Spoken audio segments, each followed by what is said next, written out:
স্বামীর সাথে ডিভোর্স নেওয়ার আগে কিছু কথা শুনে যাবেন। আমার ডিভোর্সের পর আমার বাবা মা আমার মুখের দিকে তাকিয়ে অভিশাপ দেয়, আমি কেন মরি না। আর এলাকার ছেলেপেলে যারা আছে তারা আমার দিকে অধীর আগ্রহে তাকিয়ে থাকে, কখন তারা ভোগ করতে পারবে, কারণ নারী বলে কথা। ডিভোর্স নেওয়ার আগে ভেবেছিলাম আমার আত্মীয় স্বজন, কাছের মানুষ, বাবা মা, ভাই বোন সবাই আমার পাশে থাকবে, আমার কোনো দুঃখ থাকবে না।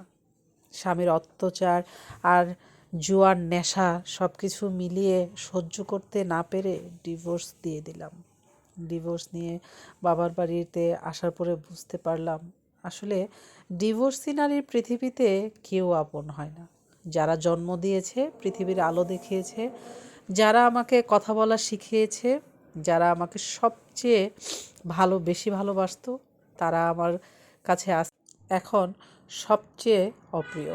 কারণ তারা আমাকে কেউ পছন্দ করে না, কারণ আমি যে ডিভোর্সি নারী।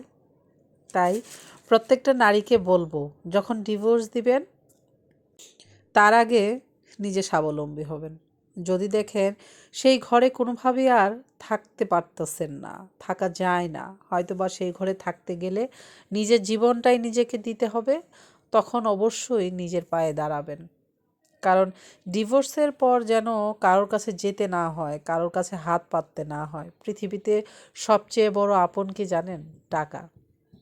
যখন আপনার টাকা থাকবে তখন আপনার পাশে সবাই থাকবে, আত্মীয় স্বজন, এলাকার লোকজন সবাই, বন্ধুবান্ধব সবাই সবাই আপনাকে বেশি ভালোবাসবে। আপনার ডিভোর্স হয়েছে তাতে কি আছে, আপনার তো টাকা আছে।